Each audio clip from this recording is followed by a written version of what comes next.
Hello guys, so today we will continue chapter reaching for the top. This chapter is part 1, this chapter about Santosh Yadav. Santosh Yadav is the only woman in the world who has scaled Mount Everest twice. वो इकलौती महिला है इस पूरी दुनिया में जिन्होंने mount Everest को 2 बार स्केल किया, यानी उनको नापा है, उस पर चढ़ाई की है. So let's continue from where we left in last video. From hair,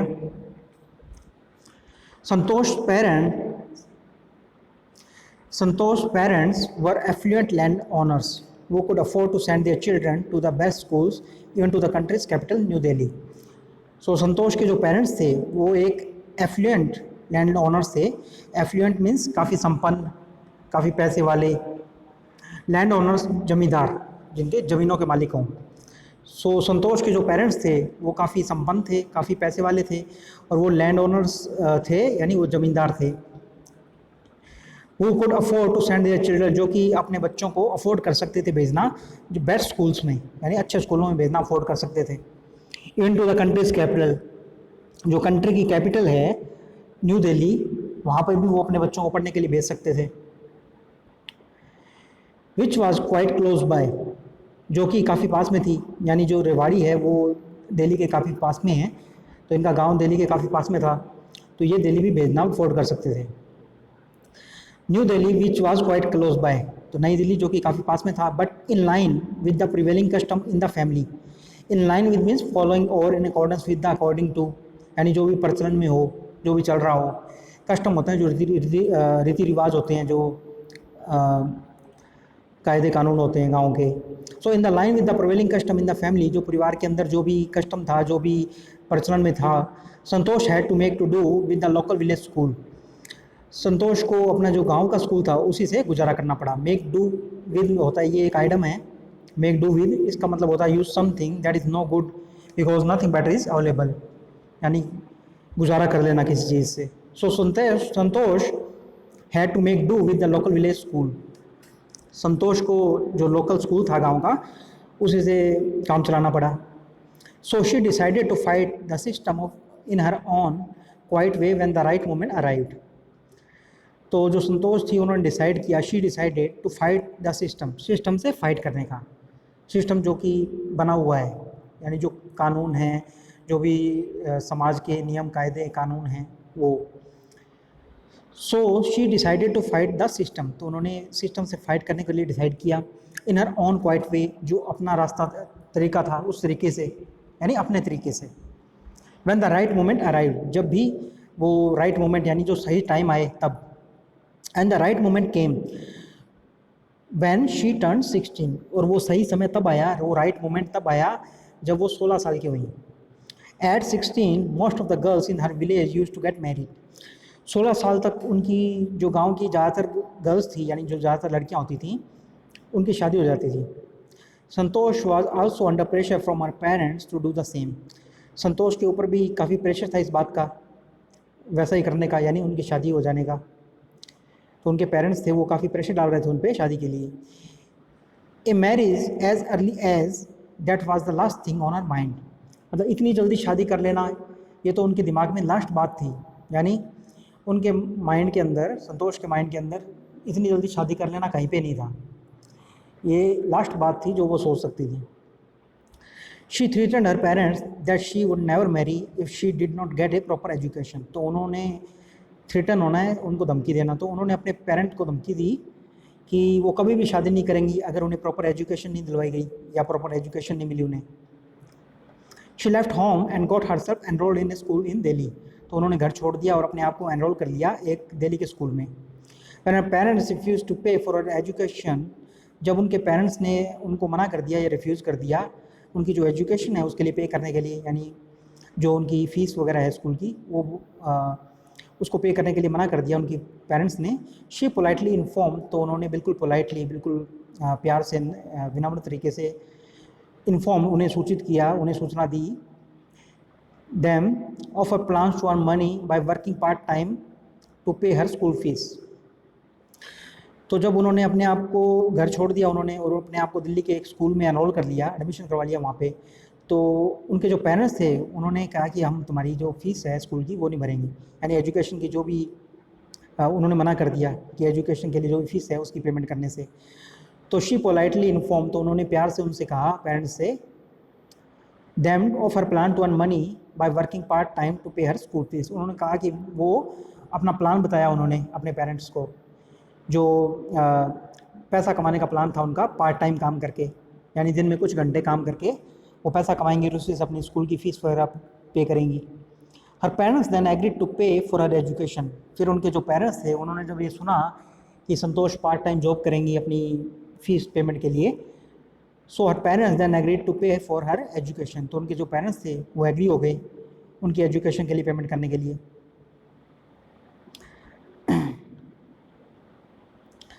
सो संतोष थी वो काफ़ी डिटरमाइन थी शुरू से ही कि उनको एक डिफरेंट काइंड ऑफ लाइफ जीनी है।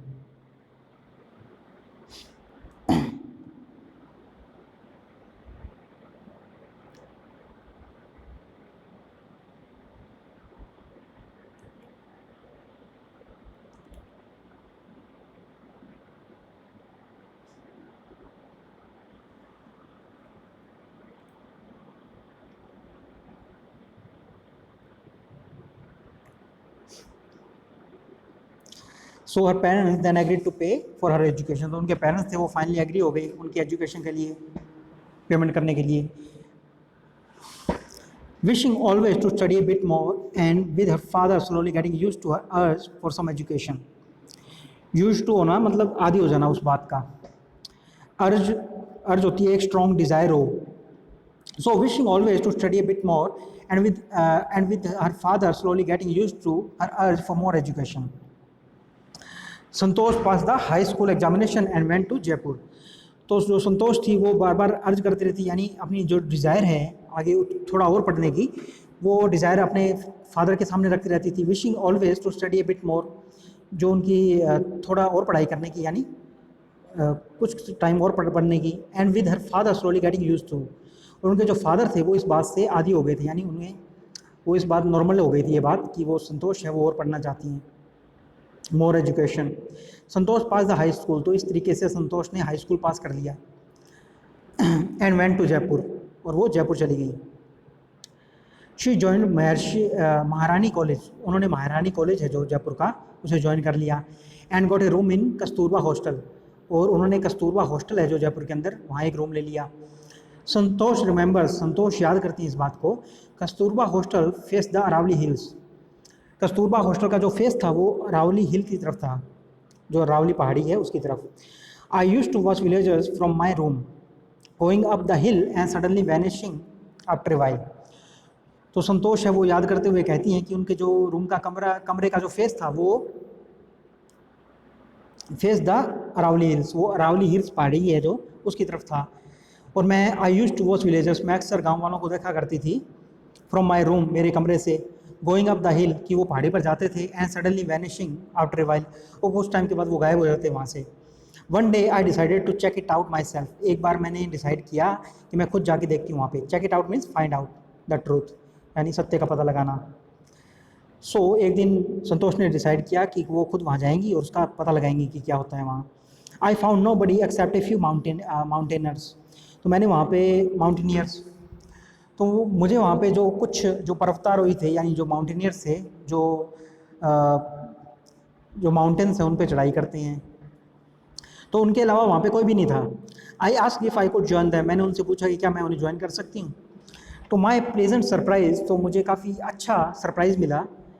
दे आंसर इन द अफर्मेटिव, उन्होंने पॉजिटिवली आंसर किया, यानी उन्होंने कहा कि हाँ बिल्कुल आप कर सकते हो हमें join. And motivated me to take the climbing, और उन्होंने मुझे मोटिवेट किया, मुझे प्रोत्साहित किया क्लाइंबिंग करने के लिए, take the climbing. When there was no looking back, then there was no looking back, और फिर इस पीछे मुड़ के नहीं देखा मैंने, या इससे पीछे मुड़ के नहीं देखना था। For this determined young girl,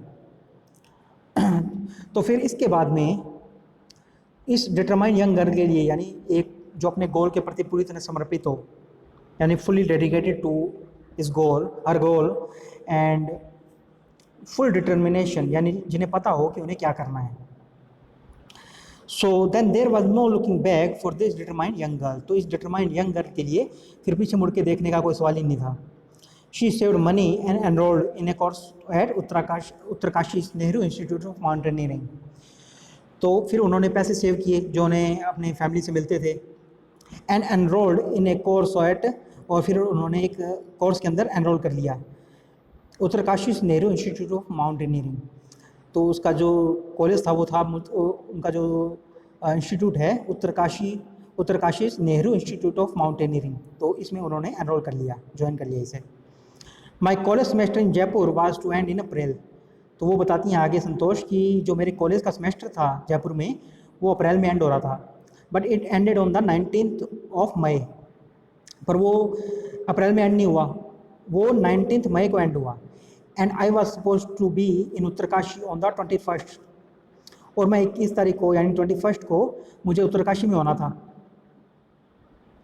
अपने इंस्टीट्यूट में। तो इनका जो बैच था वो स्टार्ट हो रहा था। So I did not go back home, तो मैं घर वापस नहीं गई। इंस्टेड, और इसके स्थान पर या इसके instead I headed straight for the training.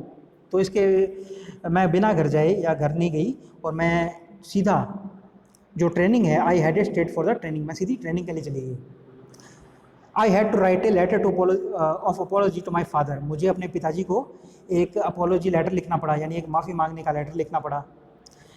Without whose permission I had got myself enrol at Uttarkashi, जिनकी परमिशन के बिना मैंने अपने आप को एनरोल कर लिया था उत्तरकाशी में, यानी एडमिशन करवा लिया था इन्होंने बिना अपने फादर को बताए।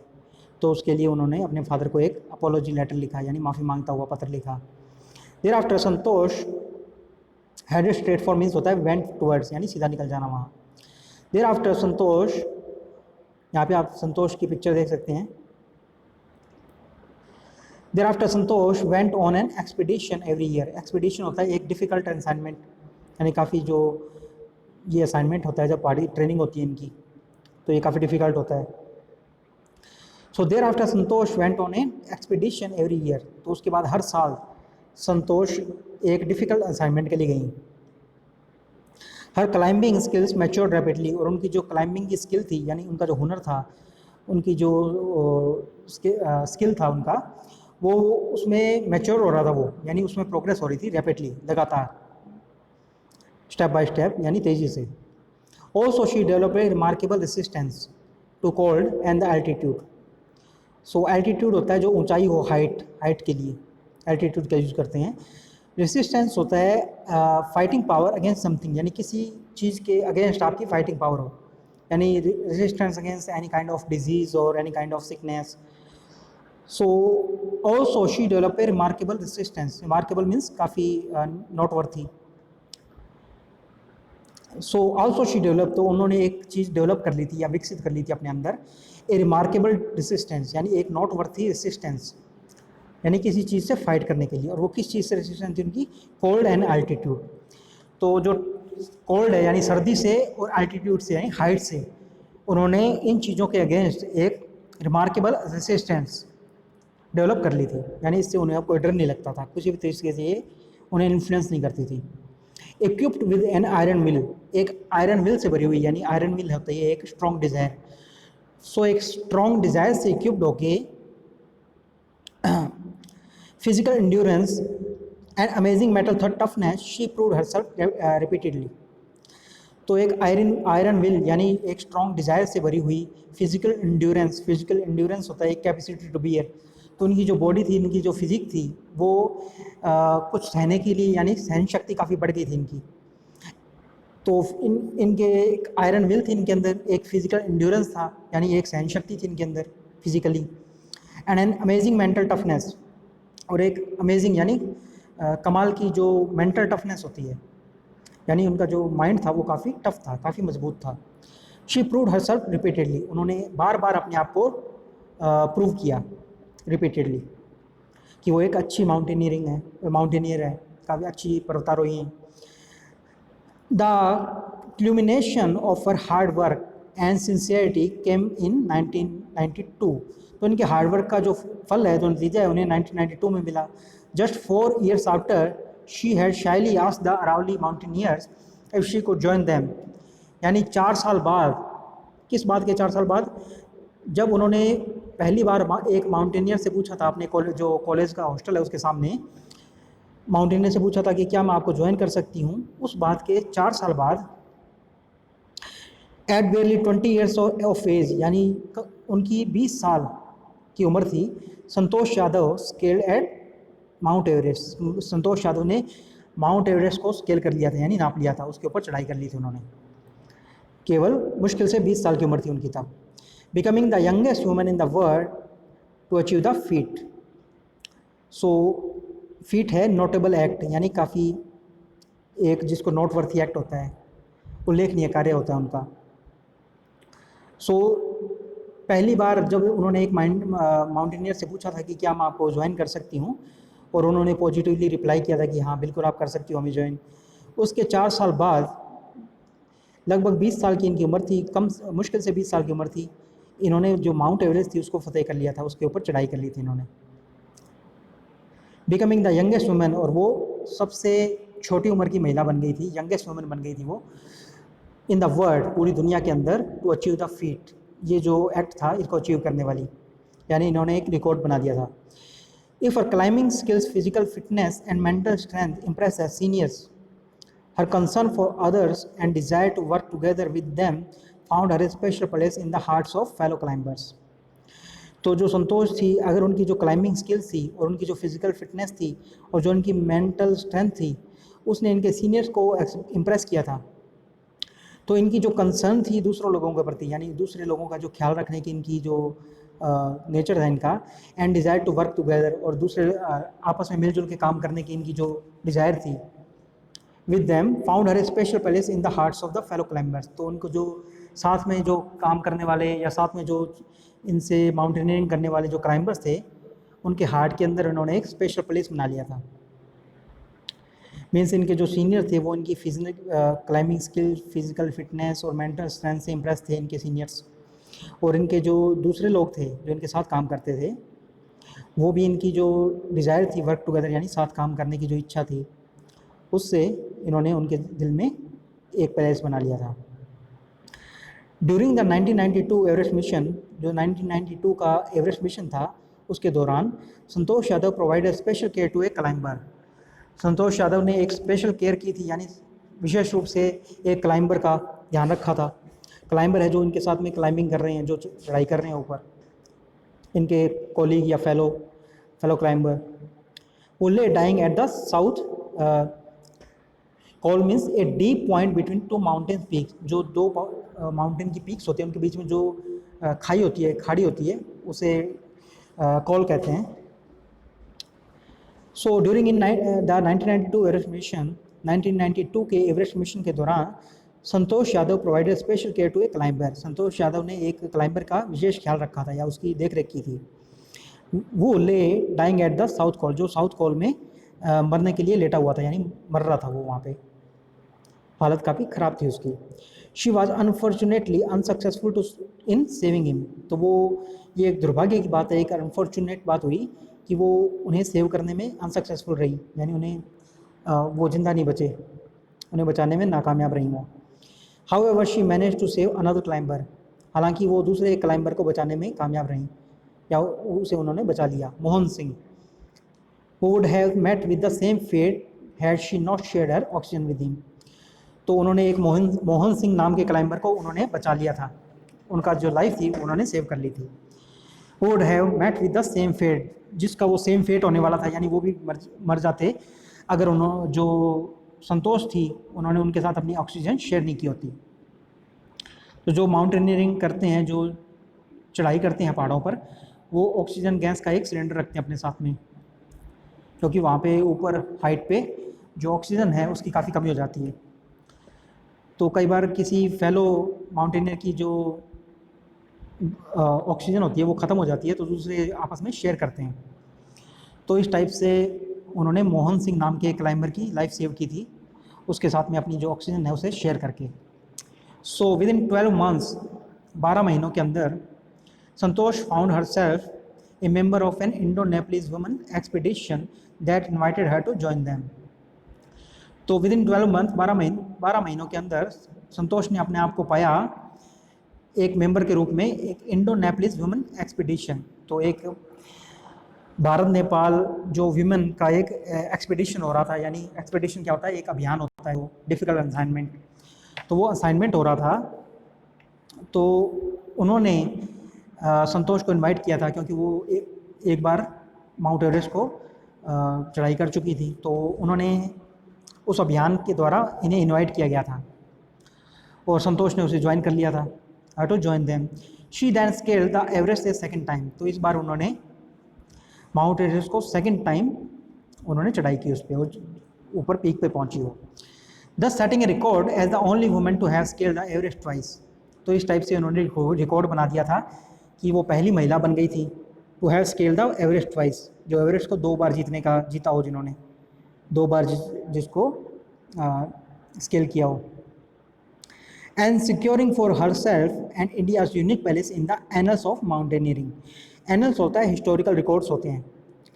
तो उन्होंने माउंट एवरेस्ट पर दूसरी बार जीत हासिल की थी, और and securing for her self and India unique palace, और उन्होंने अपने लिए और इंडिया के लिए एक यूनिक पैलेस सेव कर लिया था, या एक यूनिक पैलेस था वो बना लिया था, एनल्स ऑफ माउंटेनियरिंग, जो हिस्टोरिकल रिकॉर्ड्स होते हैं माउंटेनियरिंग के, उनके अंदर। तो उन्होंने इंडिया का नाम रोशन कर दिया था रिकॉर्ड बनाकर। In recognition of her achievements, तो उनकी जो अचीवमेंट्स थी, यानी उन्होंने जो 2 बार किया था ये माउंट एवरेस्ट पे जीत हासिल की थी, और उन्होंने जो अचीवमेंट्स हासिल की थी उनको रिकॉग्नाइज करने के लिए द इंडियन गवर्नमेंट बेस्टोड होता है to give something in respect के लिए किसी को कुछ सम्मान देना। तो इंडियन गवर्नमेंट ने उन्हें रेस्पेक्ट में सम्मान दिया था upon her one of India's top honours the Padma Shri. तो इंडियन गवर्नमेंट ने संतोष को पद्मश्री पुरस्कार दिया था इसके लिए। सो संतोष है, उन्होंने सेकंड टाइम जो माउंट एवरेस्ट थी उसको फतेह किया था एक इंडो नेपलिस एक्सपीडिशन में। उन्हें इसके लिए इंडियन गवर्नमेंट ने, भारत सरकार ने पद्मश्री पुरस्कार दिया था। Describing her feelings when she was literally on the top of the world, Santosh has said.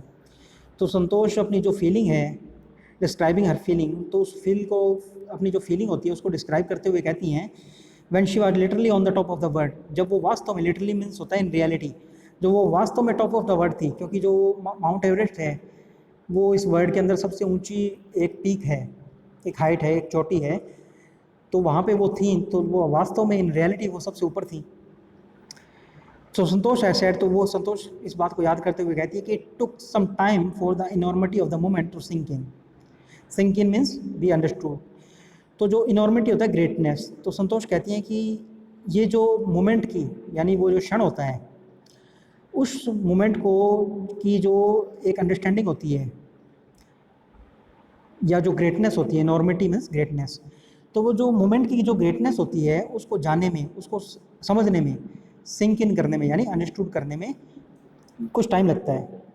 Then I unfurled the Indian tricolour, फिर मैंने अनफर्ल किया, यानी मैंने फहराया, होस्ट किया जो भारतीय तिरंगा था, एंड हेल्ड इट अफ्लोट, तो मैंने उसके ऊपर, यानी माउंट एवरेस्ट की जो पीक है उसके ऊपर भारत का तिरंगा फहराया, और हेल्ड इट अफ्लोट, और उसे ऊंचा उठाया, on the roof of the world, जो दुनिया की जो छत है उसके ऊपर, जो माउंट एवरेस्ट है उसे हम दुनिया की छत भी कह सकते हैं, तो उसके ऊपर फहराया। द फीलिंग इज इनडिस्क्राइबेबल, तो तब जो फीलिंग हुई, जो अनुभव हुआ, वो इनडिस्क्राइबेबल है, यानी उसे डिस्क्राइब नहीं किया जा सकता, उसे बताया नहीं जा सकता। The Indian flag was flying on the top of the world, जो भारत का तिरंगा झंडा था वो टॉप ऑफ द वर्ल्ड फहरा रहा था, यानी सारी दुनिया के ऊपर फहरा रहा था। It was truly a spiritual moment, ये सच में एक स्पिरिचुअल मोमेंट था, यानी एक डिवाइन मोमेंट था। I felt proud as an Indian, मैं एक इंडियन के रूप में, एक इंडियन सिटीजन के रूप में प्राउड फील कर रही थी। ऑल्सो ए फर्वेंट होता है having strong and sincere feeling, तो काफ़ी स्ट्रॉन्ग फीलिंग हो रही थी इन्हें। आल्सो ए फर्वेंट एनवायरमेंटलिस्ट, तो एक स्ट्रॉन्ग और सिंसियर एनवायरमेंटलिस्ट हैं वो संतोष। एनवायरमेंटलिस्ट होते हैं जो एनवायरमेंट के लिए काम करते हैं। Santosh collected and brought down 500 kgs of garbage from the Himalayas. So जो संतोष हैं वो एक काफ़ी स्ट्रॉन्ग और सिंसियर एनवायरमेंटलिस्ट भी हैं, तो वो संतोष ने कलेक्ट किया है और वो नीचे लेके आई हैं 500 किलोग्राम्स, 500 जो किलोग्राम है गार्बेज यानी जो कूड़ा कचरा है वो हिमालय से, यानी जो जहाँ पे वो चढ़ाई करने के लिए जाती थी माउंट एवरेस्ट पे, वहाँ से वो लगभग 500 केजी का कचरा नीचे लेके आई हैं। तो ये उन्होंने एनवायरनमेंट के लिए भी काफ़ी अच्छा काम किया है। तो माउंट एवरेस्ट है उस पर काफ़ी कचरा भी इकट्ठा हो जाता है, काफ़ी गार्बेज इकट्ठा हो जाता है, क्योंकि जो माउंटेनियर्स होते हैं वो जब ऊपर जाते हैं तो काफ़ी हार्ड होता है, इनको काफ़ी चीज़ों की ज़रूरत होती है, तो अपने साथ कुछ खाने पीने का और कुछ चीज़ों का वो लेके जाते हैं ऊपर। तो जब वो चीज़ें ख़त्म हो जाती है, उनके जो रैपर्स हैं, उनके जो डिस्पोजल्स हैं, कुछ कचरे की चीज़ें होती हैं जो गार्बेज हैं, वो उन्हें वहीं छोड़ के आ जाती हैं, क्योंकि अगर उसको वो ऊपर वापस लेके आते हैं तो काफ़ी मेहनत लगती है, तो इससे वहाँ पर काफ़ी जो कचरा हो जाता है, काफ़ी गार्बेज हो जाता है। तो इस तरीके से संतोष लगभग 500 केजीज जो गार्बेज हैं उसे हिमालय से नीचे लेके आई हैं। तो ये एनवायरनमेंट के लिए उन्होंने काफ़ी अच्छा काम किया है। So thinking about the text, इसका होमवर्क हम करेंगे। So from here we will continue in the next video.